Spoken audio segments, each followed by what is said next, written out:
Hello, everybody. Welcome to the latest episode of Square Triangle. It is I, Decavolty, alongside Sharky and X. Hey. Hello, good people. And we are talking about WrestleDream, AEW's third attempt at adding more pay-per-views to their slowly bloating lineup. This one wasn't bad. No. It was a good show. Yeah, this was a very good pay-per-view. Enjoyed it. The matches felt very by the books, but that's not necessarily a bad thing when you're so accustomed to poor showings. Yeah, AEW will do more by the book. It makes sense for this finish. They're not going to shotgun a finish or try to swerve you on every little, match finish or anything. So what those moments do happen, they impact harder because it's oh, this never happens. Yeah. So dusty finishes actually mean something in AEW. Yeah, they do. So we're gonna get into. And that's saying a lot in this day and age. Yeah, we're gonna get into the main card, but we do have to touch on the pre-show because it falls onto the main card as well. They had the tailgate brawl for a few teams. I think it was Don Cal's family and Conglomeration. It was. Yeah. Oh yes, that was the first match. Yeah, that was the first one. So I didn't see that. That was on TV. I was watching on Amazon, and their 0 hour was more of the interview side of things rather than the televised matches. That's insane to me that they don't show the matches. Yeah, they have them going on in the background. I can see it in the background of the interviews. Yeah, because watch people fighting in the background. That's so wild. Basically. But I think that's because they split Collision between Dynamite and Saturday. So Dynamite was a 3-hour show last week, and the other half was pretty much the tailgate brawl, which was Collision also. So they had put that on TV beforehand. Mm-hmm. Yeah. And what other matches were on the pre-show besides FTR and Jet Speed? We had Cameron and Nightingale against the Megan Bayne and Penelope Ford. Yeah, and they're continuing their little tag team feud tonight because they did announce a 4-way tag team women's match tonight as well. With Megan Bayne, Penelope Ford, Harley Cameron, Willow Nightingale, Sky Blue, Julia Hart, and forget the last one. Tekla? I think they're supposed to be announcing the brackets for the women's tag team title tournament also tonight as well. Oh, nice. Oh, yes, they are. I want to point out to the haters too, on Twitter the night of WrestleDream, they were like, so did they just forget these existed and it was the women's tag belts, and then an hour into the show they're like, here's the brackets. It's here's the brackets for the tournament about to start, and it's just no, we did not forget about them. It's called waiting to announce the thing. It's but the pre-show. We also had Eddie Kingston and Hook in the frat house. Yeah.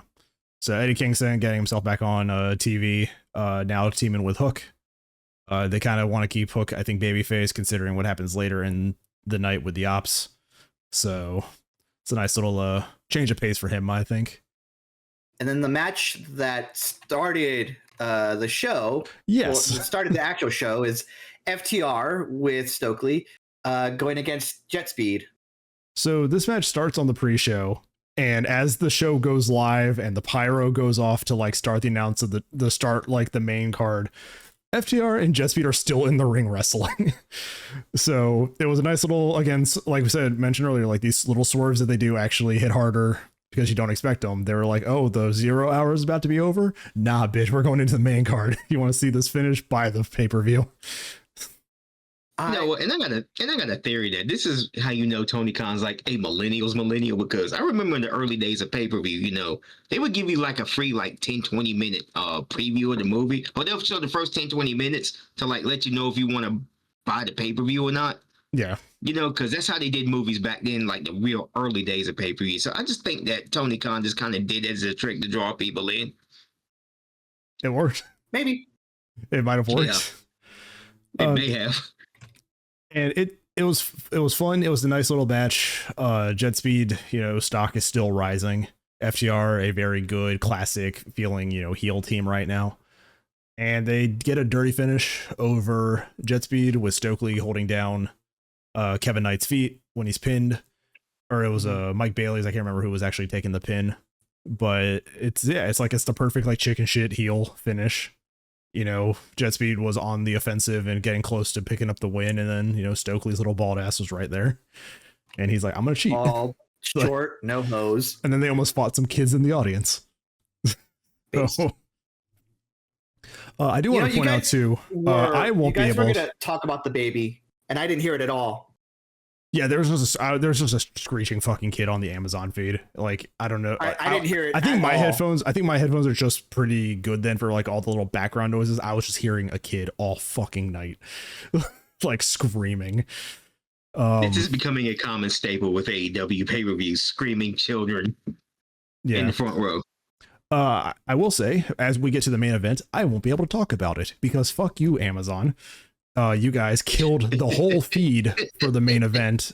They are actually to the point of like they were offering refunds to people. Did you get yours? I haven't filed for it yet, but I completely missed the fucking main event, so I had to find clips of it. I didn't really miss much. By the time the match went out, I only missed like one or two spots. I missed a Death Rider showing up. And I missed, you know, Big Reveal Sting's reappearance to help Darby win. So I got through most of the match. I just kind of missed the big, you know, what we expected overbooking. Yeah. And it's like a fun overbook. It's just old man Sting coming out of retirement. So, but when we get into the proper pay-per-view. Yeah, proper pay-per-view. Jamie Hayter against Tekla, with everyone being banned at ringside is a silly stipulation. I understand why they did it, but it's such a silly, like when you read it and when you listen to the stipulation on the broadcast, everyone's banned at ringside. Like, okay.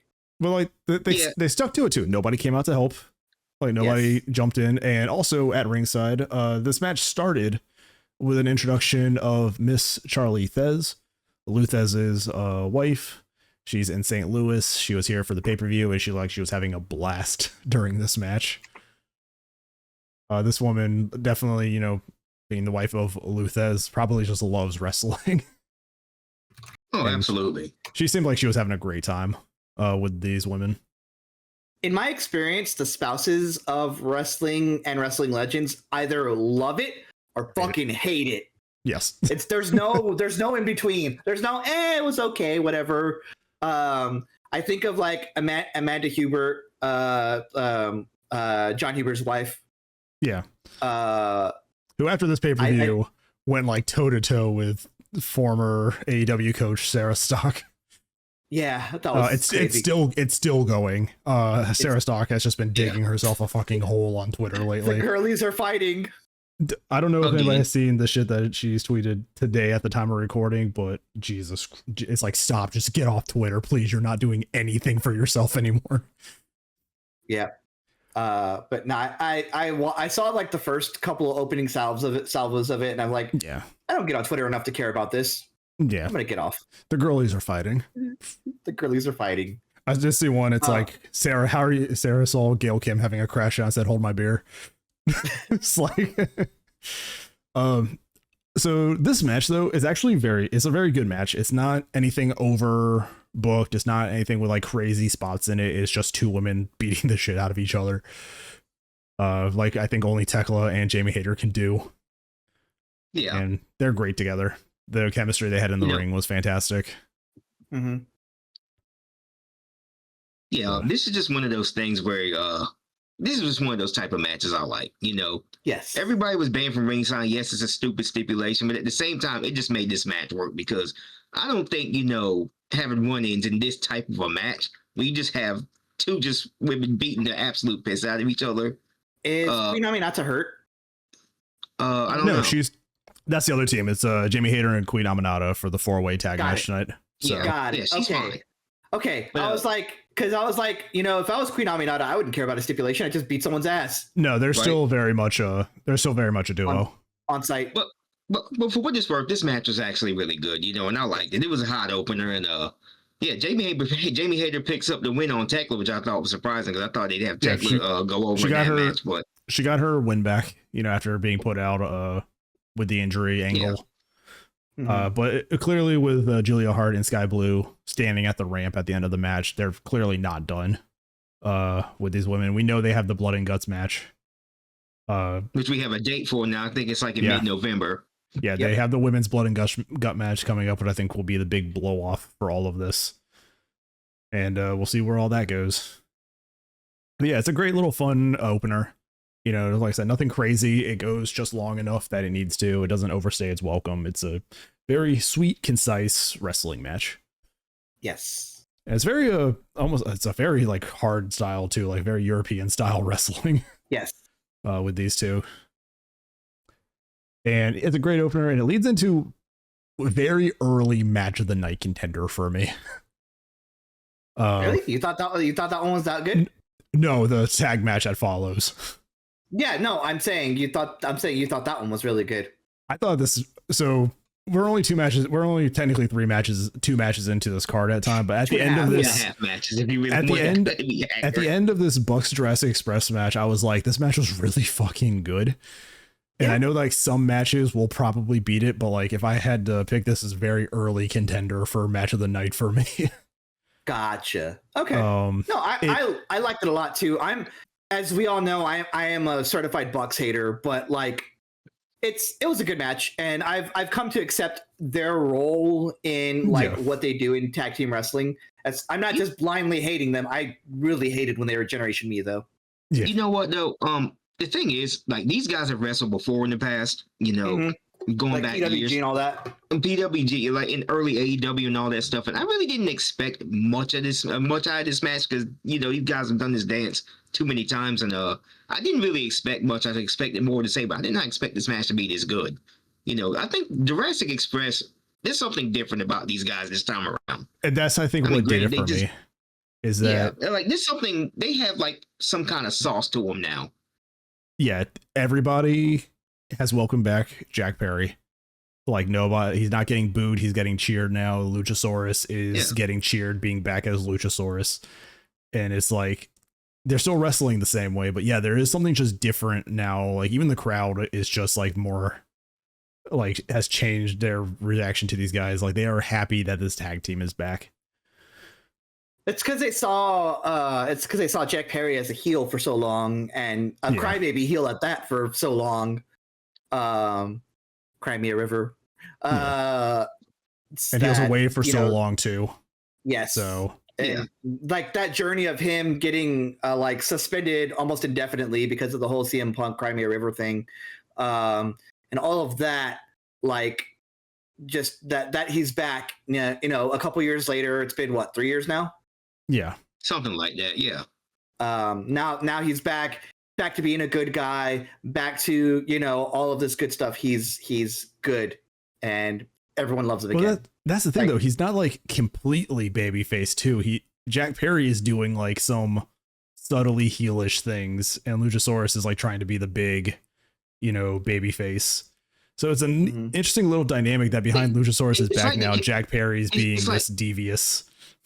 Yeah, they're like heels in a way. I mean, they're like heelish faces in a way. Like they kept some of their character intact from the last several years, and I think that kind of works for Jurassic Express in a way. Like they kept it together. Mm-hmm. So to also put this match into perspective, this is just a $500,000 match. AEW has had most of these money matches for a while now. The Broke Bucks coming out with their finance sheet is showing that they only have $32 in their bank account, which I thought was pretty funny. $32.17, and they had that as their name tag. That was good. The $32.17. That was good. After Jurassic Express picks up the win, they go over to him. He offers them some money and everything. Then Jurassic Express is jumped by the Don Callis family. This is where we start seeing the Don Callis family transitioning now from the Will Ospreay feud into a new feud with Kenny Omega, because then Kenny Omega also comes out to save Jurassic Express, and it kind of leaves the Bucks in this little limbo of, are they going to realign with Kenny Omega? Or are they going to continue being heels? So interesting to see this little team now of Omega and Jurassic Express kind of building since Ibushi Crucially, they leave. Yep. They don't attack, but they also don't. They don't help. The Bucks. They don't. Yeah, they just walk away. And it seems like the Ibushi thing, him getting injured, was supposed to be him and Omega versus Josh Alexander and Hechicero on this card, but that got postponed. So definitely Kenny and Jurassic Express kind of feuding with the Don Callis family now, which I think is a good feud. It gives everybody something to do. So like half the roster is feuding with the Don Callis family because there's so many of them. Yep. So, I mean, very fun match, though. It was a lot of close pins. I thought it was a fun match. Definitely some cool spots in this match. I mean, Jack Perry looks like fucking great in the ring still. Luchasaurus is definitely showcasing a little more, in-ring work. And the Bucks are just great heels to go against these tag teams. But my question is, what exactly are they going to do with the Young Bucks? Because it seems like they're trying to, shift them towards a face turn at some point. Eventually, I think eventually the Elite probably is going to reunite. Yeah. Some point down the line. Right now, the Bucks just kind of like working with the Don Callis family at times. I guess just to kind of stay off their radar. And they also worked with Death Riders. I think they're just trying not to get in anybody's crosshairs. But it's definitely costing some old friendships. But yeah, it's good storytelling. Yeah. I mean, again, great match. Just these two tag teams have chemistry. Commentary was also, talking about how often these guys went to war in early AEW. So definitely a lot of history there. I like this next match. Yes. I don't know. I did not think that Ricochet and the Hurt Syndicate would have this much chemistry together. Just their factions. They're both factions just work so well together. It's crazy. Lashley and Ricochet Lashley threw around Ricochet a bit in WWE, I believe. They were in the same company for a little while. And Shelton Benjamin threw Ricochet around in this match. Yes. So we get the Demand, which is Ricochet and Gates of Agony versus the Hurt Syndicate. This is just a straight up tornado tag match, no titles or anything. Well, actually, because the Hurt Syndicate wins this match, so they get a title shot for the Trios title, which I think is the match tonight versus the Ops. Yes, the Ops. So should be a interesting match. It definitely smells like the Demand is going to cost them the Trios title, though. Especially with the Ops just having their fresh heel turn. Mm-hmm. But this is a really fun match. Shelton Benjamin, again, looks great in the fucking ring, throwing Ricochet over the ropes and then doing a dive over the ropes as well. Looks like he clocks MVP with a fucking heel kick as he comes down. Mentioned it. Yeah, they mentioned it on the broadcast. He did. Yeah, MVP is not even near the thing, and it's just clunk, just catching strays outside the ring. Shelton Benjamin, criminally underutilized talent in every company he's in. Yeah, and he's great here. Every time we also see these guys in the ring, I get way more invested in Bishop Khan and Toa Leona. Gates of Agony were always present in AEW with their signing, but they were never really, on the card. They were mostly Ring of Honor guys, and then they showed up for, matches where a tag team needed to lose. Mm-hmm. But now they're getting this showcase, and I mean, they're great. Both of these guys are great. I just feel like AEW has finally figured out how to, utilize the Gates of Agony properly. They put him with Ricochet, a guy who, over the last year or so, I believe was just criminally underused in WWE. He really was, because this is the best development of Ricochet's entire career. From where he was when he first started to where he is right now, I'm actually enjoying it. I really do. This man has stepped up leaps and bounds. And I wish they had did this sooner.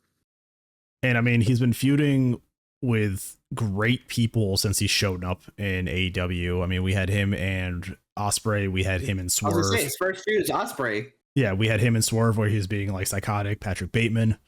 Now he's in this feud with the Hurt Syndicate. Like Ricochet's been given great opponents for his whole time here in the company. And he's pretty great. much he's created a gold with every last person that he's been with in the last year and a half. Like, yeah, hats off to Ricochet, man. He's just out there killing it. Yeah. Yep. So yeah, it's just a very good competitive match. Just tornado tag is just chaotic. Everybody's getting a chance to showcase. And the Hurt Syndicate gets Ricochet surrounded at the end of the match. Bishop Khan, interestingly, like pulls Ricochet out and gets in the ring and just taunts Hurt Syndicate until he's jumped and laid out, eating the pin. And I'm wondering, like, if that was just a finish to the match, or if that's going to like spark an interest of, because MVP has mentioned wanting to work with younger guys or get younger people into the Hurt Syndicate. He's like, this man willingly threw himself to the Lions, you know. Like, I'm wondering if that's just going to spark, you know, maybe Gates of Agony deflecting from Ricochet at some point. No. But it was interesting. It was just so like different of just like a character moment for Bishop Khan to just be like, you know what, I'll get in there and get my ass kicked. So, yeah, just absolutely fucking laid out though at the end, eats the pin, and Hurt Syndicate takes it. And I mean, Hurt Syndicate made the look dominant their whole run, continuing that look. So they are the number one contenders for the Trios Championships from the Ops. Yep, that is at the time of recording tonight. Yep. Yes. So that's gonna be another hour. That is going to be a very interesting match to watch. I never thought we would see Samoa Joe and Bobby Lashley in a ring outside of TNA again like this. I don't think they cross paths in WWE. Yeah, they did. They did. Did they cross? Did they cross paths? They were in that same era. I think they might have. I'm not sure though. Yeah. We also have like that era where they had Lana or something like that. I guess. But then we also have it's also crazy thinking like Shelton Benjamin and Shibata in a ring together is like just a weird combination of wrestlers you would never think would be like sharing a ring at some point in time. I feel like a match between those two would be fire though. Yeah. I mean, we see clips like every week, you know, posted just Shelton Benjamin doing something that it's like, this man is 50. Like, this man is 50 and moving better than most like guys half his age. It's wild. Look, man, Shelton and Bobby Lashley are both, you know, nearing 50, and those guys just keep themselves in shape over the years. You know, yeah, like a lot of you see a lot of 50-year-olds, man. It's just skill issue. Skill issue. But yes. Looking into it, Bobby Lashley and Samoa Joe met twice in WWE in multiple person tag matches. But never one-on-one. Okay, Shout out cage match. Still in multiple person matches now, still not 1v1 outside of TNA. Yes, correct. So, yeah, I mean, it's so weird. You're seeing like all these different eras of wrestling in AEW right now. And I mean, even Samoa Joe says like after his contract's over, like this is his retirement.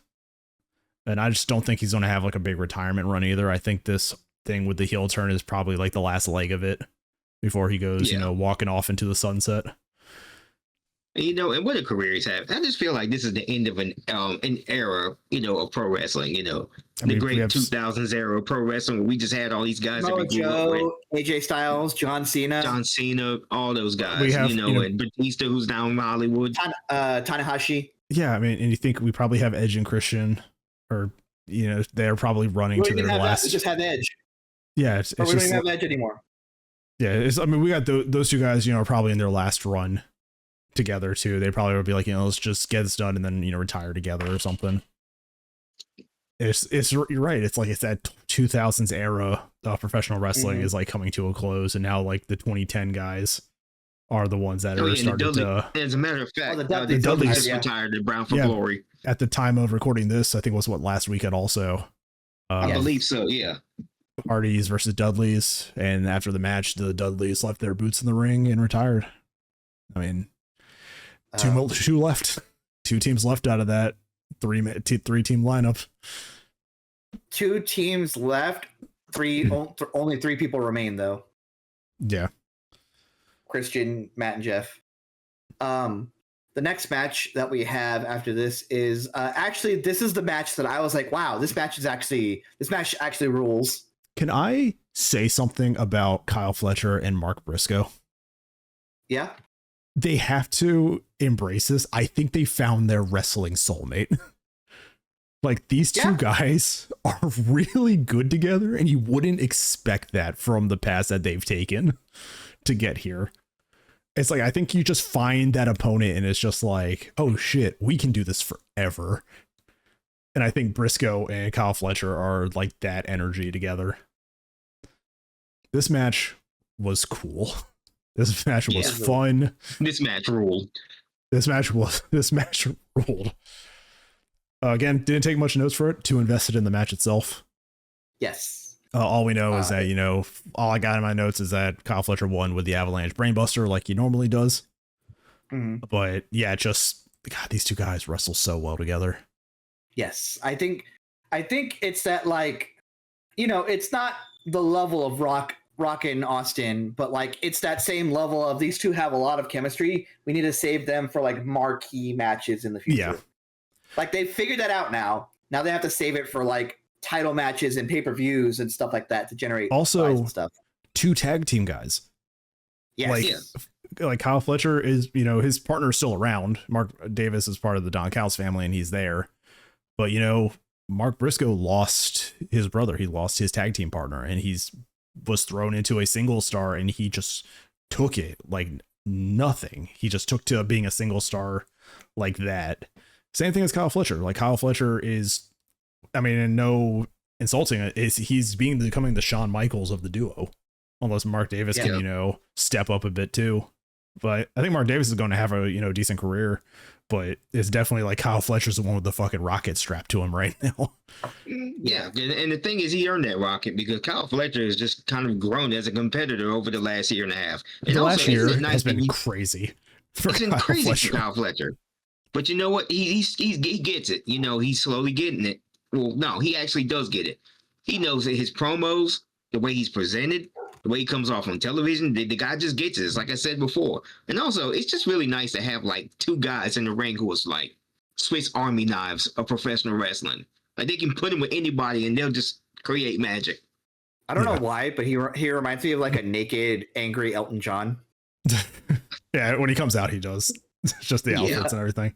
Yeah. So, oh God, what was I can't remember what was I trying to say for these guys? Oh, I was trying to say this for the card in general.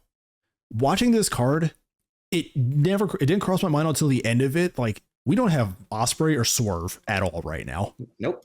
That's just how strong this fucking roster is. Like, I miss them. Solid pay-per-views. I miss them. Solid pay-per-views in a row without them. Yeah, this card did not feel like it needed either of those guys, and that's just like the roster picking up the fucking weight. You know, this roster is awesome. Like AEW has a really stacked roster right now. But yeah, keep that in mind because I'm going to kind of touch up on that later. Okay. You guys have any thoughts about this match? Anything in particular? Like, I don't think this one was kind of like spot heavy, but it didn't go overboard. It was a lot of like the usual stuff. I think this is just a great match. Like if you're looking for, like, if you only have time to watch one match and you're like, I have 30 minutes. What match can I watch? Kyle Fletcher, Mark Briscoe. Just, like you said, these guys are like wrestling soulmates. Like sometimes you find the one and you just keep fighting them all over the world. Like, it just makes me think like more oddities. Yeah, it makes me think, where would Hangman be if Swerve didn't come over? Like, where would Hangman be right now? And Sami Zayn. I don't know. Yeah, it's like because they had Hangman Omega for a while, and then it's like that ended, and it's like if Swerve doesn't come over to the company and challenge Hangman, where the fuck is Hangman right now? You know, it's down in the dumps, and it's like if stupid ass alcoholism gimmick. If El Generico doesn't step foot into Ring of Honor, where the hell is Kevin Stein right now? Like, it's these moments of like, oh shit, we just click. Like, sometimes you just find your person, though. You know, you just find the person that clicks with you in the ring, and that's just how it came off. You know, Kyle Fletcher. That's just true with relationships in general. Yeah, you know what I'm saying? And Fletcher and Briscoe were just like the perfect, they were the perfect storm in this match. These guys, they went out there and they just absolutely tore it down. It's one of my favorites. It's one of the better matches in the night, I thought, though. I mean, I loved it. And it's crazy because, like, this is the 5th time they fought for this TNT title. Yes. Like, it's like that was advertised. It was like number 5. So, but Briscoe, I think after every time, just has not been able to get it off of Kyle Fletcher. So, yeah. It's that white whale. It's that white whale that he's chasing.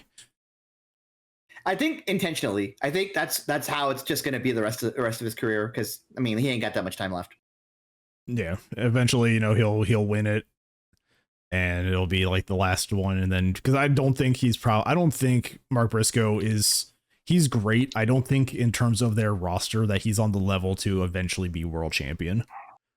I think maybe international or TNT is probably the peak of his place on the roster at the moment. I just realized Mark Briscoe has 9 kids. Yes. Yeah. Yeah, right. He has 9. The man is 90s Rikishi. Yes. In 20 years, it won't be the Inoki family. It'll be the Briscoe family wrestling. The Briscoe family versus the Inoki family. No. Jacob Fatu has like 9 kids too. Yeah, he does. Yeah. They're producing the entire next generation of wrestlers. Yeah, no kidding. It's gonna be nothing but Anawahis and Briscoes everywhere. It's yeah. So 90. Someone was like, Rikishi cannot pull out in the 90s to save his life. It's like, man has too many kids. Fall part of the tree. So yeah, a fun TNT match. And now we're back to the ladies, and not just the ladies. We are here with Toni Storm, fully noired out, investigating her own murder, as her character says. And I think you said it best, like she's doing just enough to tiptoe the line where you're not annoyed with her. Yeah, no, I'm genuinely impressed by like how far she can pull her character to like not annoy the fuck out of you. Not annoy, but like there's so much character work that someone can do that after a while they'll be like, all right, rein it in a little bit. This ain't about you. She's keeping it just like almost like just there enough in character that it's like, I think she truly believes that she's this person. Yeah, exactly. It's like this is like method acting. Yeah, yes. And every time she loses the title, it seems like she changes character a little bit. Because like we just got like Hollywood starlet, on opioid Toni Storm for a while, and now we're like in crime drama noir Toni Storm. So this is kind of interesting how deep her psychosis goes. And I would say that this is part 1 of 2 between this match and the next immediate match that builds into something probably going forward. So also Chris Statlander being given her big like champion entrance. Harley Cameron narrating her like little narration and everything for Chris Statlander. Chris Statlander coming out kind of fully embracing the whole like alien disguised as a human gimmick again, which is the original Chris Statlander that we got. And just the presentation so far as her as champion has been great. Yeah, she's the alien woman that's been on the planet long enough now that she gets it. And she's kind of evolved. Yeah. So this match is, again, not like a crazy spot fest match. It's actually a very technical wrestling match between these two women. Like, I think that's what stood out to me the most, is that it wasn't like a lot of strikes or slams or anything. They actually went very technical with this at times. They went hold for a lot of this match. A nice little change of pace. Eventually it gets to the point where Toni Storm is in the submission hold and you can just hear her screaming, just fucking kill me. Like as she's being like choked out by Statlander's thighs, and then she picks her up, hits her with Saturday Night Fever, and gets the pin to retain in her first title defense and the rematch against Toni Storm, which now in terms of AEW pushes Toni Storm to the bottom. They don't have a huge rematch clause unless the champion agrees to it, so it's time for Chris to get some new opponents. Yeah. And we think we God, have. is she about to get another? She's about to have one. God. She's about to have another huge opponent. Minutes after Tony Storm leaves the ring in disgust after getting a hug. So, there's no bad blood there. But as she leaves, here comes the CEO. Here comes Ultimo Monet, as she's been calling herself. Ultimo Monet. She comes out now. She comes out with the frat house wearing all of her belts, which is a great little touch on her entrance. And I was like, it's Griff Garrison. It's like Griff Garrison. Griff Garrison go like this, like a fucking idiot. Yeah, it's Griff Garrison, Cole Carter, and somebody else, and they're just being like just dumb frat boys, and they're just like her lackeys carrying her belts around, and it's just a really funny entourage for her. I hope they keep them. I hope that's how we get the frat house on AEW TV more, is that they're just now Sasha's lackeys carrying her belts around. Because she has like so many belts now. She has to come up with creative ways to bring them all out. So at the time of recording this, she comes into the ring with 10 belts. She will win her 11th, which we'll get to. And then after that, she wins her 12th up in Winnipeg. So not only just beating Ultimo Dragon's record, she's just continually getting it. Did she win that already? Yes. Yeah. Oh, Jesus. So she has 12 belts, Monet, right now. All right. All right. So the build up to this is that as Chris is celebrating her victory, she is interrupted by Mercedes Moné. As we mentioned, she comes out, tells her to get out of her ring. She has an open challenge. Any woman with a title can come challenge Mercedes Moné for the TBS title in exchange for their own title. It's a title versus title stipulation. Yeah. Mina Shirakawa, the interim Ring of Honor TV champion, shows up. They have a little impromptu match, probably 10 minutes or something, if you have the card up. 10-15 along those lines. It wasn't a long match. It was a 15-minute match. It's pretty good. It's not the shortest match in the card. It's not the shortest match, and I'm glad that most of these matches actually were given what felt like the right amount of time. Yes. Mercedes gets the win over Mina Shirakawa in a pretty good match. Mina did get a lot of offense into these two. Not like crazy power differences, but like it was a really good in-ring match between these two. So this was a good match. I both like and don't like Monet winning this one. Well, I thought about it too, because I didn't like it either. I was like, God, we just bet a belt to Mina, I guess, just to get it off Mina for whatever follows this. But then I thought about it, and I'm like, this could also be because Red Velvet is injured right now. She's the TV champion. I was like, it could be a big win for Red Velvet coming back to beat Monet to become, she is the undisputed Ring of Honor TV champion. And that could probably be part of the crash out of what's going to be bound to happen at some point for Mercedes. Oh, sure. I think it starts this whole year with Chris Statlander. Because in the middle of Mercedes' celebration of beating Ultimo Dragon's record, Chris Statlander shows up and taunts her with the world title, the one belt that she has not yet won. And that is the big story going into Full Gear, is that it is Mercedes going for the world title finally. And I think that is where the crash out begins. Because I don't think you give Chris 2 months as champion just for the sake of giving Monet another belt. But Mercedes loses again, and then the downward spiral begins. I don't know if Red Velvet comes back by that point or not, but yeah, she's going to start crashing out and losing those titles like crazy. It's going to be a great storyline too, because the broke Monet story arc is going to be fantastic. It's going to be almost on par with the Broke Buck story arc.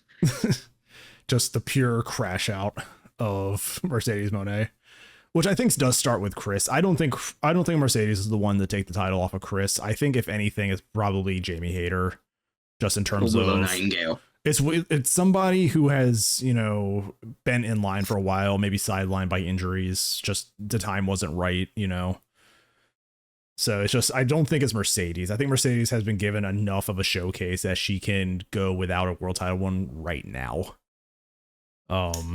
And also, I just don't think Chris is a 2-month champion. Like, I don't see her as a 2-month champion. I see her having a longer reign than that. We certainly hope so. She's earned it. She's been there since day one. You know, it's just like, yeah. here's a payment. You're going to be world champion for 2 months, and then we're going to take it off of you and put it onto Mercedes. Like, yeah, you just don't give Chris Statlander 2 months after she's worked so hard, you know, and gone through double ACL injuries and all that, you know, just to give her a 2-month title run. I don't think she deserves that at all. I think she deserves a lengthy title run, you know, into sometime next year, you know, and and honestly, it should be Jamie Hayter or Willow Nightingale taking the title off of her. Yeah, I don't think Chris, those two would. Chris isn't a transitional champion and shouldn't be treated as such. And AEW has done very well to not have transitional champions. Everybody who has had a title at some point has had a run with it to a degree. I mean, there was the weird time, you know, when people got injured and Rey Fenix was, you know, international champion. And then the Punk Moxley back and forth during that time. Like, stuff has happened, but nobody's felt like they've just been given a run just to have the belt to drop it to somebody else. Like, everybody's title reign has felt meaningful in a way, which I think is it's really like what gives these titles prestige, is like, oh, we're just not hot potatoing it around, you know. Unless someone gets injured. Yeah. So after this, probably not, I don't think immediately after it, but after this match that follows, we'll just cut to this. Tony is backstage, crashing out in the corner, just kind of looking depressed. Mina Shirakawa shows up. Both of them have lost something that night, but they still have each other, which I assume now this is their tag team to keep them on TV. It gets them into the tag tournament where now they're trying to reclaim gold their own ways as a tag team. I love it. And they're good for them. Yeah, it's just, hey, we're going to keep these two women on TV. Now they're chasing a new gold. So I'm all for it. Yeah. I love it. It was a good development. And after seeing that, I was like, I wasn't feeling Monet winning until this backstage segment happened. Yeah, when this backstage segment happened and they are like saying we still have each other, I was like, they dropped the belts because they're going for the tag team titles. That's the play. It's like that, or like that. It's either that or they're both like, we're gonna crash out together. We have each other. Yes, I'm in for that as well. I think to give the 8 women tag teams that they need for the tournament, I think that they're just another team on the roster, and it gives them something to do. So, but yeah, so definitely a cool little development after everything. And I was like, all right, I'm not too mad about it now, as long as these two chase the tag titles. Yeah, I think that they'd be great inaugural tag title champions too, but I think maybe somebody like TJ or Sky and Julia would be better options. Then, after all that, this fucking match, which I think here we go. After seeing this match, I was like, this is my match of the night. We have Brodito and Okada and Takeshita. Jesus, this fucking match, dude. This match was amazing. Match. If you order the pay-per-view for any reason, watch this match. Yeah, listen. I said Kyle Fletcher and Mark Briscoe was my like singles match of the night. This is my like match overall of the night. This had storytelling.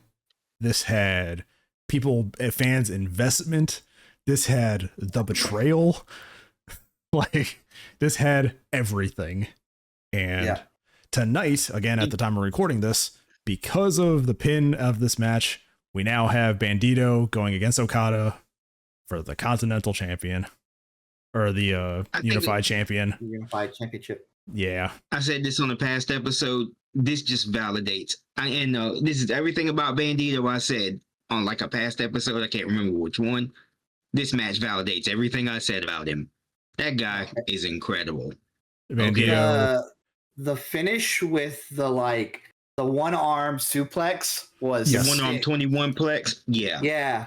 And that's the thing. It's like Bandito just showed. They let Bandito in this match show like this guy has a fighting spirit.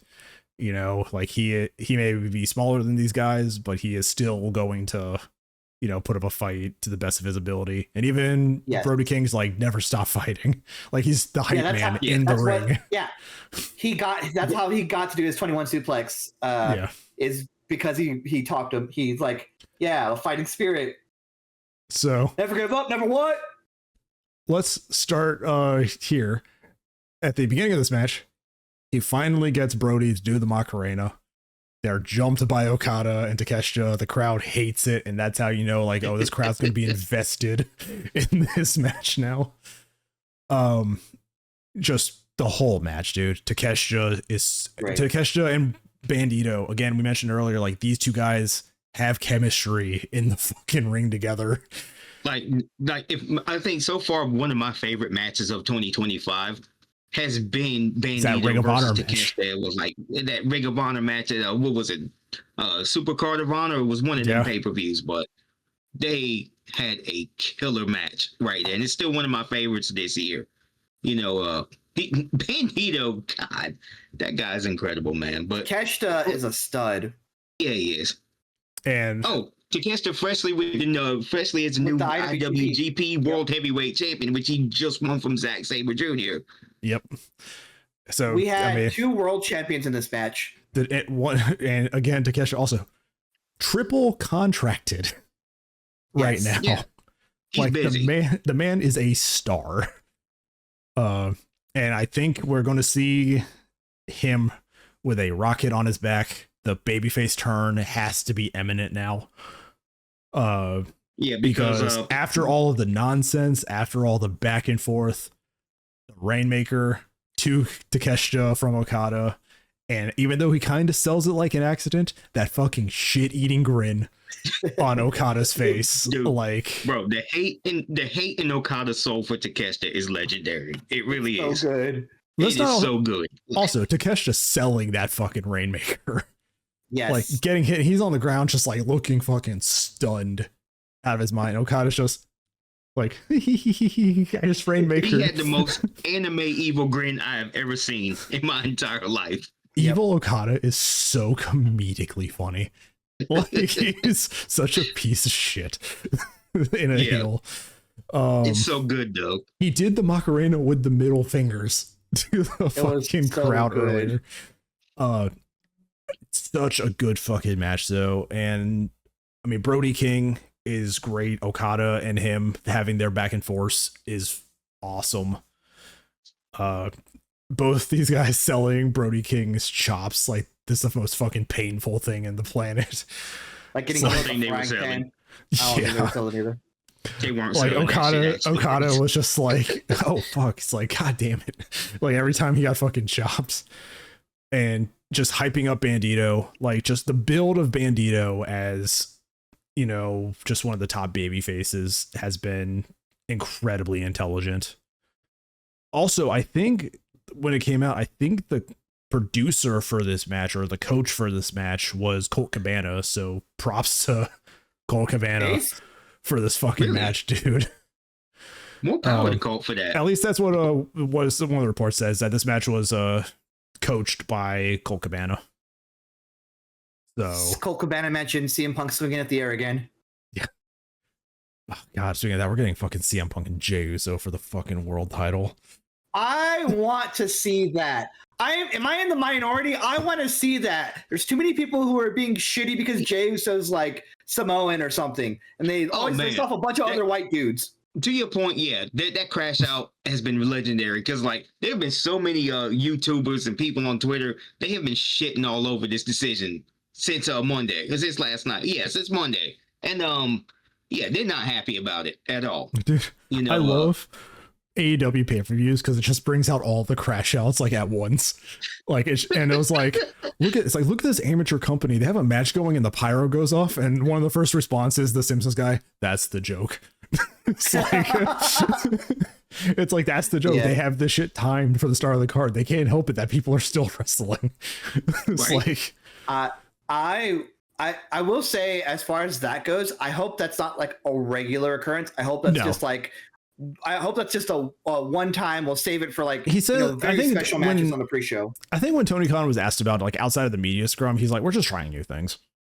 Like it's like it's not going to be. I think it's going to be a popular thing. Well, like WCW used to do that shit a lot too. Yeah, like going from hour 1 to hour 2 and all that. But also, I think it was like we just don't want people to know what to expect. Like if the 0 hours down to the last 5 minutes, you expect the finish to be coming. So we changed it up just to see what would happen. So I mean, I dig it. I dig. I do think it's going to be an idea that becomes very popular, but I also want to caution against doing it every time. Yeah. But in saying that, I do remember like the Shotgun Saturday Nights and Sunday Night Heats where that would happen.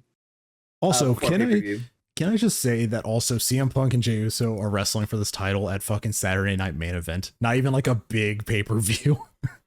Well, it's only on Peacock. It's not even on television, I think. It's supposed to be that one's supposed to be John Cena's last. That's John Cena's last match, fucking event. Yep.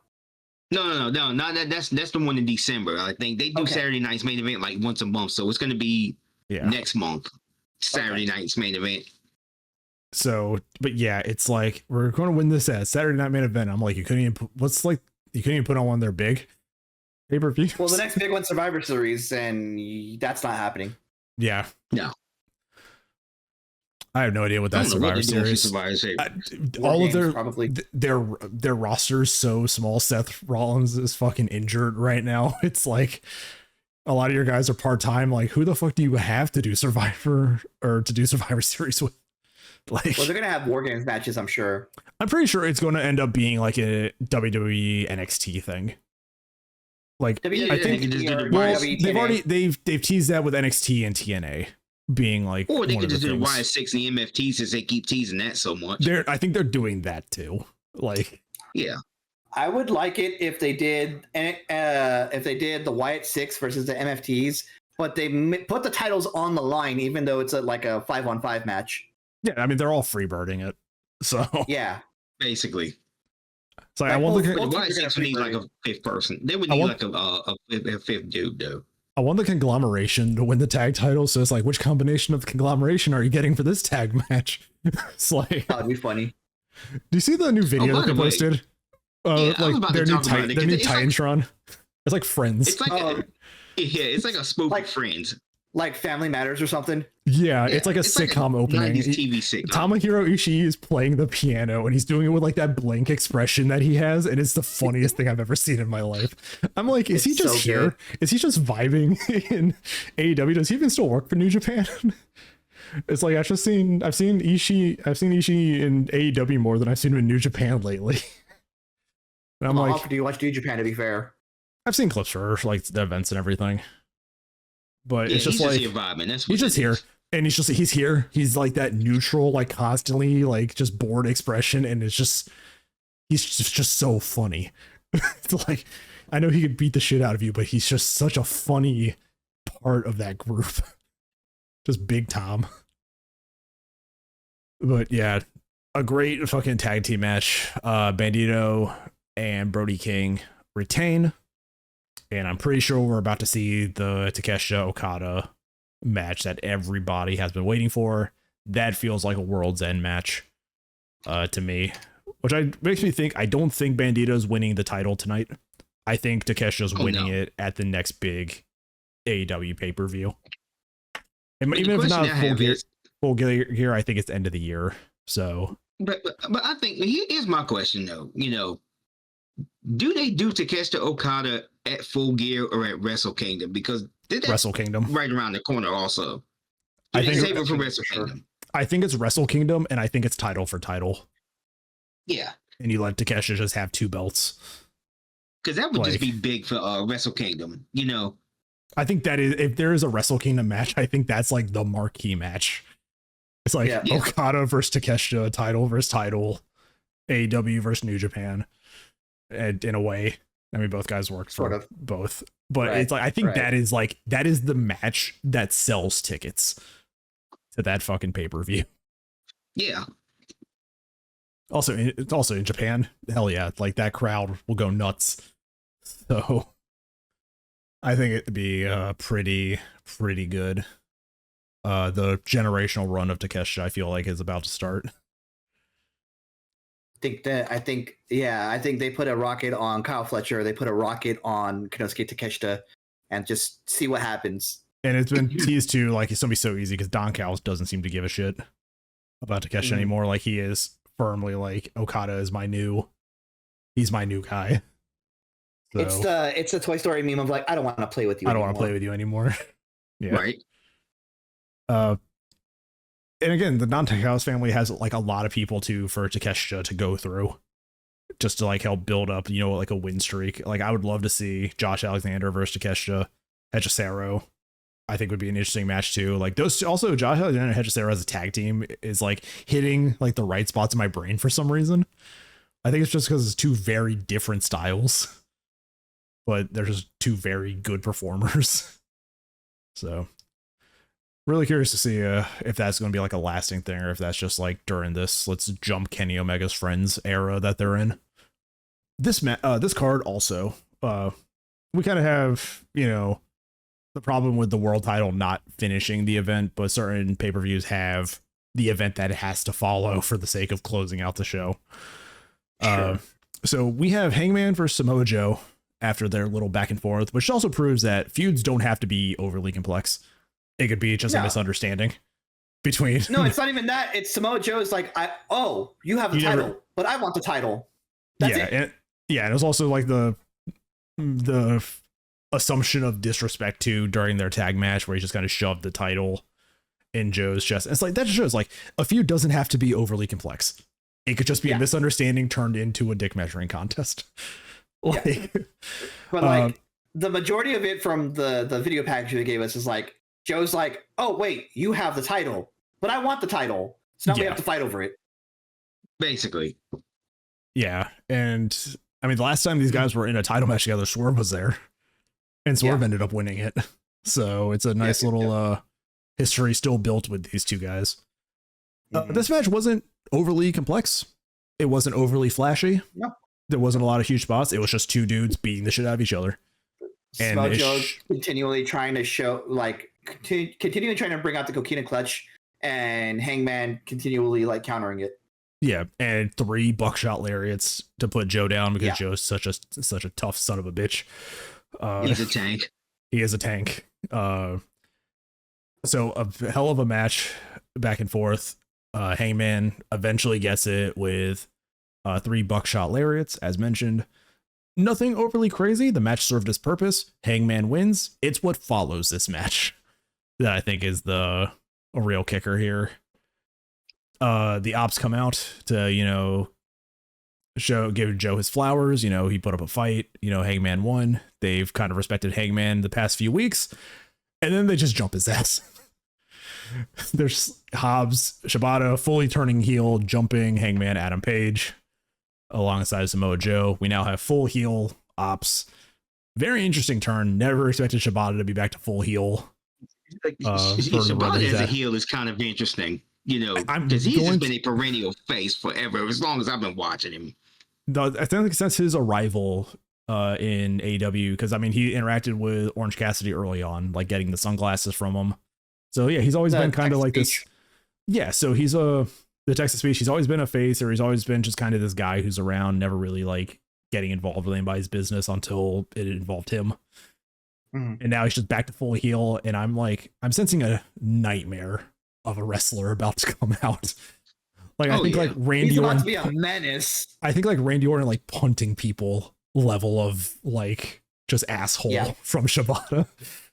And you know how powerhouse Hobbs is as a heel. Like I kind of like him as much as a heel as he is as a face. Powerhouse is gonna be brutal, and you got Samoa Joe right there. We like him, and I like him as a heel more. This is just gonna be a nightmare faction to deal with. Yeah, and it also kind of gets me interested in this match with the Hurt Syndicate, because you just got like 6 guys in there who's just willing to just put in the effort. Yeah. And it's crazy too, because you think like the Hurt Syndicate were like, we're heels, and the crowd's like, yeah, we know, we just don't care. And now you've seen like this slow shift to being full faces against heel Ricochet for the last run. So it's just like, sure, just full Hurt Syndicate faces against heel ops. like heel or face, Bobby Lashley and Shelton Benjamin are like two of the most likable people in pro wrestling. Two of the most popular, wrestlers in pro wrestling right now, and that's understandable. You can make Lashley and Shelton a heel all you want. The crowd just didn't accept it. Yeah. They're just at that point, man. The crowd's just, even the crowd chants like they heard people. Even MVP too, you know what I'm saying? They came in as heels and we were told, boo this man. And just everybody was like, we're not going to. It's like, we're not going to. I don't know what you want from us. We like the Hurt Syndicate. So it's just a matter of time before that full face turn kind of solidified. Even though they seem still cocky, confident about themselves, they are still faces, I think, in terms of roster placement. They're just kind of more assholes than anything. Yeah. So yeah, they come out, they jump Hangman, sets up whatever down the line. Hangman doesn't have any help come out to him. At the end of the match, he's just kind of laid out in the ring. But then Joe and them move on to other things. So I'm just kind of like, what the Hangman doing?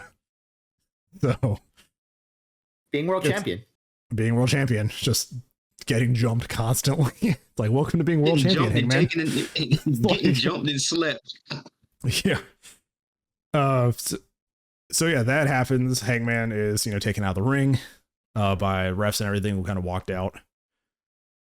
And then the card goes into its final match, which is interesting because they scheduled this I Quit match in Missouri, whose sports administration thing for wrestling is like no blood, a lot of amounts of blood and like nothing else. So I think these guys are just kind of doing what they could do. But I put in my notes here, we're 5 minutes into this ring and they're doing fingernail bullshit because I just hate fingernail shit in movies. And it's just like seeing Moxley do that to Darby. I was like sitting here like, oh God, no. It's like, no, why? It's like doing horror movie shit right there. And I was like 5 minutes in, they're doing fingernail shit. Goddamn. I see a taser and then I wish I could see the rest of it. And then that's where my feed died. So I almost, not in solidarity, but I did not watch this because I know the big couple of spots that happens of almost drowning Darby in a fish tank. I saw So I saw the clips. It came into, it's Darby versus Moxley. So eventually the Death Riders are going to get involved. Claudio being a menace of a bodyguard. He's Spike Dudley's Darby. The moment Claudio feels Jon Moxley is too weak to lead is, I think, the day we actually see Jon Moxley fucking die. It's like Claudio, I think, is waiting for his turn to turn on Moxley. Man, listen, Claudio is strong as shit. Okay, he really is. He picks he fucking takes Darby out, and it reminds me of the way Bam Bam Bigelow used to throw Spike Dudley around. What got me though is that in the 90s. Claudio picks him up, goes to the double stacked tables on the outside of the ring, and everybody's like, oh no, he's going to send him through it. And then he goes, nope, and just goes. And the distance that Darby gets on that fucking throw, that could have gone so badly. He bounces off the announce table like a damn basketball. We'll give it to Claudio. Perfect throw. But a little too less power, Darby nails the side of that table. Too much power, I think Darby just lands on the fucking chairs, which hurts a little bit more. Claudio, though, perfection on that throw. Insane strength. I know that a taser came out, and then I know that Jon Moxley tried to drown Darby Allin in a fish tank. And that was but I think also something that I've noticed is that all the time that this is doing, you can see it on Moxley's face. He just wants Darby to say, I quit. Yeah. It definitely seems like Moxley's like, I don't want to do this to you. Yeah, because I think at some point he spent a portion of that match yelling at Darby, trying to reason with him. Yeah, it's and he was like, I didn't want to do this, and no. I was like, does Moxley genuinely care about Darby in the most fucked up way possible? Yes. Because ultimately, yes, they do. The story is they do want the same thing. they want AEW to be better in their own ways. Darby is like, I want AEW to be a place of freedom. I want people to be able to wrestle how they want to, but Moxley's like, no, I want people to wrestle my way. I want the strongest to, climb to the top. There's two different ideologies of how to make AEW better. And I think like Moxley is just like, Darby, I just don't want to do this to you, because he knows that Darby can probably take it. But it's like, what point does Darby, is he just like, what the fuck, Darby, just stop, man. Like, and then you got Claudio just like not giving a shit, just throwing him. It's like, it's such a weird dynamic. And then the lights go out and everybody's like, oh, what's happening? And you hear like the grunts and impacts outside the ring of the Death Riders getting jumped. Lights come back on. It's Old Man Sting. Ever since retiring, he's let his hair go white. He's grown his beard out. It is Old Man Sting. He looks really fucking cool like that. He looks cool. Sting. It is Punished Sting. He doesn't attack Moxley. He just he throws his bat to Darby, a literal like passing of the torch, and then kidnaps Marina. And Darby beats the shit out of Moxley and locks him into a Scorpion Deathlock in the middle of the ring, where Moxley then taps out.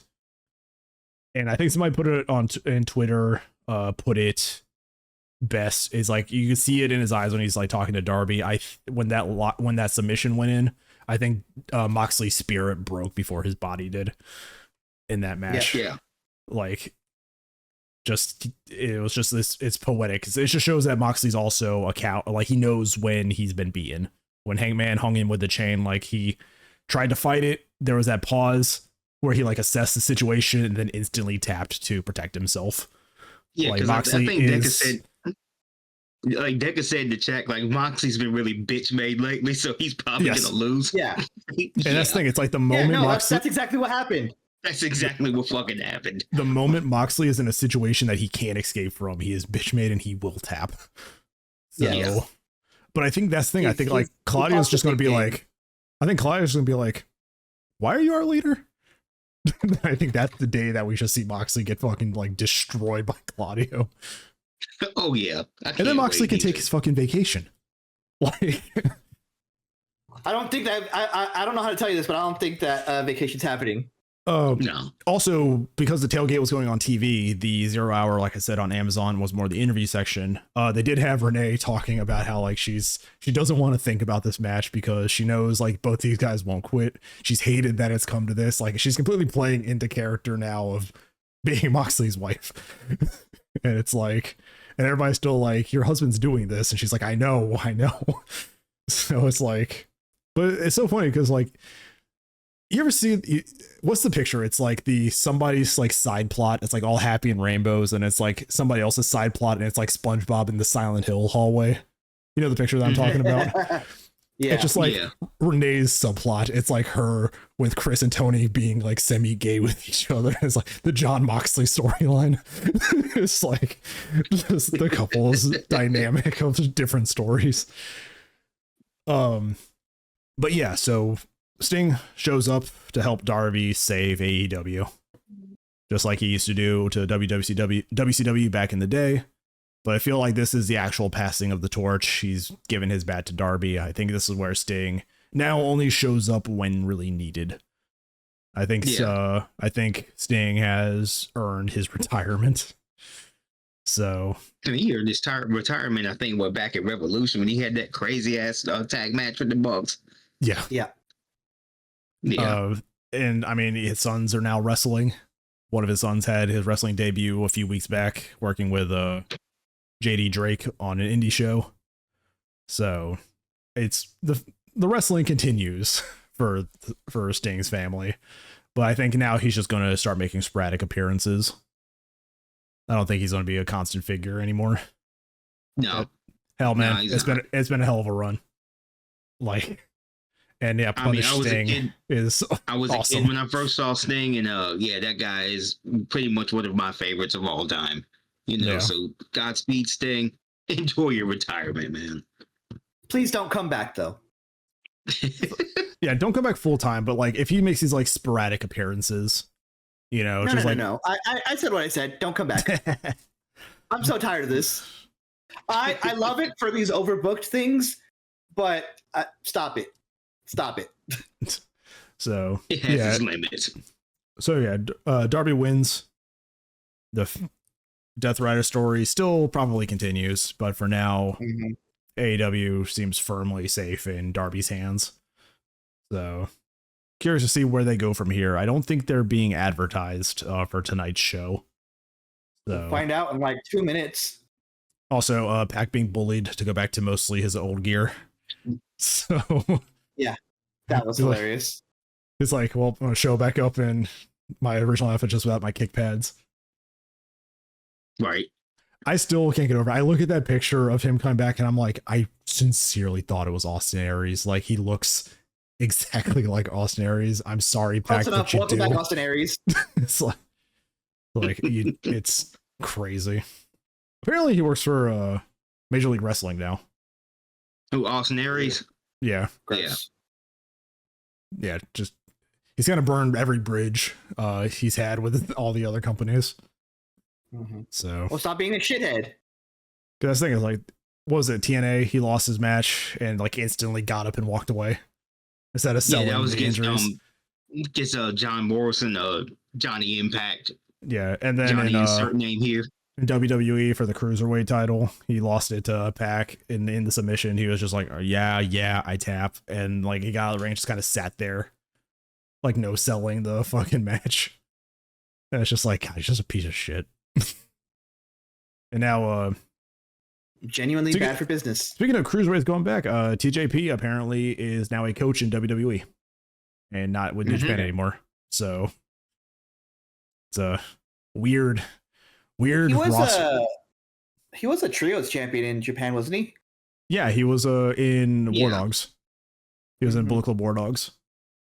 I think he was like a junior tag champ, if I remember correctly. Yeah, it was him and somebody else. I think it was him and Akira. I think were the tag team for Bullet Club over there. TJP and Akira. So, and he was in that cage match, the first cage match in New Japan in like what 20 years or something. Yeah. So, nice little shifting of people around. Shows again pay-per-view showing how deep fucking AEW's roster is. A bunch of the big names weren't present in wrestling matches. I mean, Kenny Omega made an appearance, but it just shows like this roster is deep enough to carry their shows without their big names. You know, and the quality of wrestling's there too. I thought WrestleDream was a great pay-per-view overall. You know, like even without the top stars, the amount of effort that every single person in all these matches put up, this is something to be admired. You know, I thought this is one of their best pay-per-views of this year. It's clearly the best WrestleDream they've had in the 3 years they've done it. I was just impressed, you know, that they kept the foot on the gas the whole night. You know, sure. And AEW just don't miss when it comes to pay-per-views, I think. They'll have pay-per-views where like, you know, it wasn't as good as last year's, and there were some matches that, you know, were hit or miss, but overall, just I don't feel bad paying for an AEW pay-per-view. I don't feel bad watching one. There are times where I'm watching a WWE pay-per-view and I'm just like, why the fuck am I just not waiting for it to be done and watching it without all the ads? Like, which is you get a lot of you get a lot of wrestling for your money with an AEW pay-per-view. I will always give AEW credit for that. Like, I get wrestling on my wrestling pay-per-view. What a concept, right? Yeah. Some of their booking decisions can be a little head scratchy sometimes. Yeah, but like you get a lot of wrestling enjoyable for your money. Yes, the match. You know, the match still and the journey to get there is good. Yeah, because I just feel like with AEW pay-per-views, you really just get the value for your money. You know, you get the quality, you get everything you need out of an AEW pay-per-view. Until Amazon shits the bed. So. Until Amazon craps the bed, of course, which is why, you know, you still got like Triller and all these other things. Thankfully, it was only the main event, and thankfully, I only missed what I kind of expected from an I Quit match. It was more or less of the same. It was, hey, Death Rider show up. Hey, Darby test the limits of his body a little bit more. AWS moment. Yeah. And then immediately like right after the fucking problems at Amazon, half the internet fucking died because Amazon's AWS service, which off topic entirely, that's way too much power for a single company to have. I think we need to start looking into new systems. I think we really, to your point, I really think we need to split that up. Nothing. The internet's down. I can't do anything about it. It's like no. It's like when so much of the internet relies on like a single backend like that. It's like, man, I think Metal Gear Solid 2 was right about all this. It's like this happened in Metal Gear Solid 2. Did you not pay attention? This happened in Metal Gear Solid 2. Like, it's just one of those things. It's just like, God damn it, Kojima was kind of right. Like, you don't want to give it to him, but he's like, God damn it, we're kind of right. I don't think Kojima's right, and he's siding with AI, and I find that weird. Yeah, and the thing is, like, Kojima's now starting to like look into AI stuff, and I'm like, but why? Like, don't do it. Don't do it, Hideo. We were rooting for you. We were all rooting for you. Don't do it, Hideo. It's not good. That man's going to turn himself into an AI. That's the only thing I can see happening. Like half the internet should not rely on AWS or anything like that. That needs to be split up. That needs to be divided among several companies because that is ridiculous. That one single, little glitch can take out half of the internet just like that. Yeah. So because Amazon machine was broken for thing, we just wanted to tie that in. It's like that was what was happening in the real world this week. And it's awful. Luckily, it didn't affect anything on YouTube for me after I got home, so I was able to do stuff. So that was good. But what is next? I know we had the schedule posted in the Discord, I think. So we have. Give me a second. I think we have Survivor Series. I think is the next one. I think it's Full Gear and then Survivor Series. Let me go to the pin post. Yeah, I think it's. I know for the remainder of the year we have Survivor Series, Full Gear, and World's End. Next up is AEW Full Gear, which is November 22nd, and then we have Survivor Series, which is November the 29th, and finally we have AEW World's End, which is December 27th. So those would be our last like three big ones for the year. Because I think everything else between that is NXT shows. So and the AAA show. And the AAA show. Those are usually on YouTube though, right? Yeah, they normally put those on YouTube. We might do one for that. I might be able to sit down and watch it on YouTube. The AAA shows are really good though. I ain't gonna lie. The thing is, like, they're now WWE adjacent, so I'm just kind of like,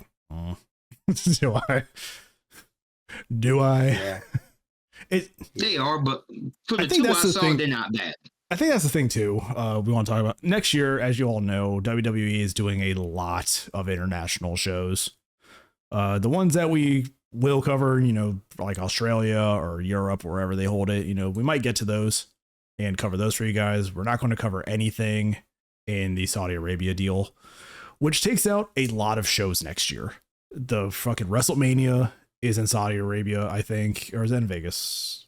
No, that's 2027. Next year, WrestleMania will be in Las Vegas for the second time. So we'll get WrestleMania, but I know we have the Royal Rumble next year. I think I think that's in Saudi. That's in Riyadh. It's like a lot of their shows are now going into the Saudi Arabia deal, which, we have, as the three of us here, are ethically against that amount of blood money running through things. Like, I can't police a country for their beliefs, but I don't have to agree with them, and I don't have to support the company that agrees with them.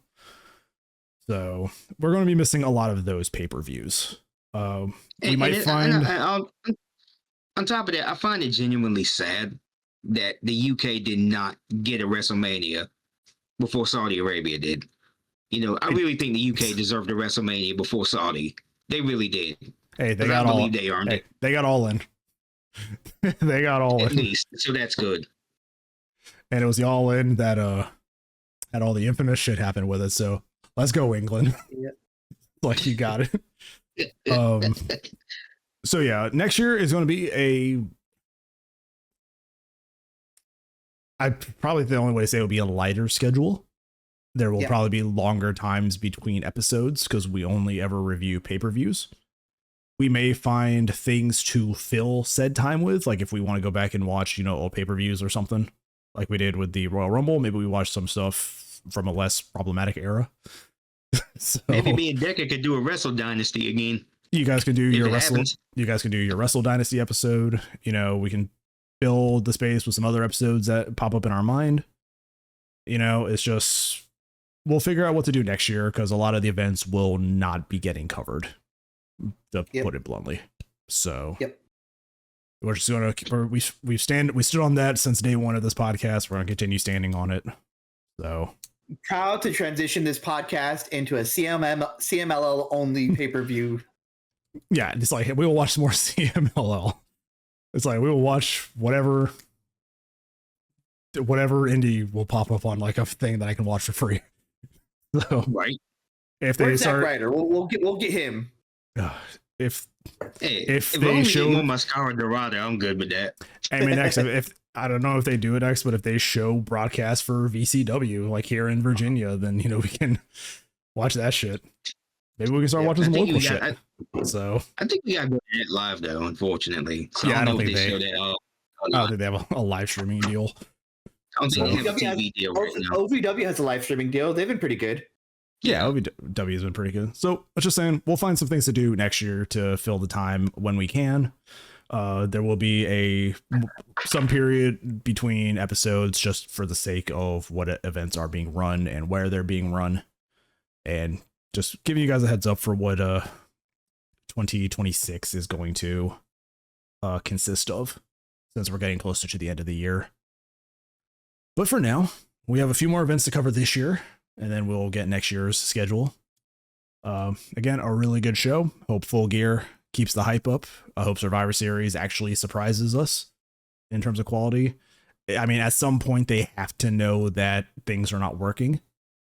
So we can only hope. But then this week also the report came out that they're going to start incorporating fucking AI into their storytelling and decision making. So I'm not entirely sure what is going to happen. So I guess we will suffer together if it is the case. That's about storytelling. AI could not possibly do a worse job than they're doing right now. To be fair, that is true. Actually, the AI they posted it. Somebody was like, somebody from inside WWE shared. It's like, hey, I don't want to be represented, but here's what the first idea that one of the AIs gave to us. It was Bobby Lashley, who wasn't even with the company at the time, being an Inoki fanboy and having a love for Japanese wrestling. And I was like, I would unironically watch that story. I was like, I looked at it and I was like, I want to hate it, but I think Bobby could be funny enough to do it. Yes. But at the same time, I'm like, I want to see vignettes of Bobby Lashley like slapping the shit out of people in the middle of the ring. You might as well have fanfic writers, come up with shit for this if you're gonna go the AI route. Yeah, because they probably could do better. So AO3, where you at? And it's pretty ass on top of that anyway. So I'm also going to say that with a preference of, we have Survivor Series. I don't know what's going to happen. I don't know what the quality is going to be like, and I hope that it's not awful. Traditionally, it's one of the better ones. Traditionally, it is, because War Games is a fun match concept, and I don't know if you can fuck that up. So we just need Io Sky to moonsault with the trash can. Just do it again. Just trash can moonsault. But yeah, I think we've been yapping for long enough at the end of this. But we've laid the groundwork for next year. We've covered what we're going to be covering for the rest of this year, and we'll just take it as things go. So for now, I have been SharkyHat, joined by X and Decavolty, and we will see you guys for Full Gear in a few weeks. And then, we'll just go from there. One wrestling event at a time, and we'll see what happens. So for now, I guess that's it, folks. We'll catch you all later.